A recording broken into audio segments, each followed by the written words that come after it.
How did I get it? Oh, it's inherited. Your mother and your grandmother had it. Oh, what gene did they give me that gave me hypothyroid? By the way, we know every gene in the human body. There's 1,303 of them, and we know the name of every single one. None of them have to do with passing on thyroid disease. This is by far one of the most outrageous claims that has ever been stated in front of a live audience.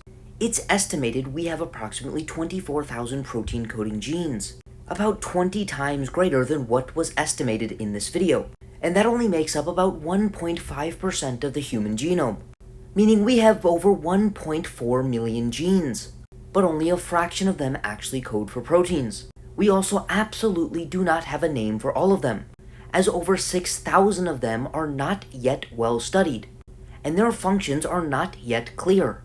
Now let's talk about the idea that there is no way you can genetically inherit a thyroid disorder. Very briefly, the way the thyroid works actually begins in the brain. The brain will send a molecule called TRH to the pituitary gland, which stimulates the pituitary gland to produce a molecule called TSH, which binds to the thyroid gland producing T3 and T4, the thyroid hormones. Every single step in this process must function properly in order to have adequate thyroid health.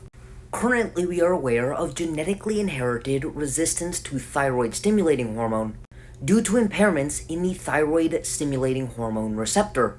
Genetic impairments in the thyroid receptor causing resistance to the circulating thyroid hormone.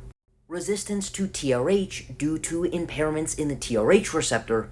And we also know that autoimmune thyroid conditions which can induce hypothyroidism, such as Hashimoto's, also have a very strong genetic component. These genetic mutations and a multitude of other genetic mutations can all cause genetically predisposed or even predetermined hypothyroidism. Therefore, not only was he not even close about how many genes are in the human genome, and the confidence that we actually have in knowing all of their names and functions, but even though we don't know all the genes, we do know of multiple genes that can induce genetic hypothyroidism. Therefore, to discount someone telling them that they do not have a genetic predisposition or a genetic predeterminance of thyroid disorders may actually be depriving someone of the treatment that they need.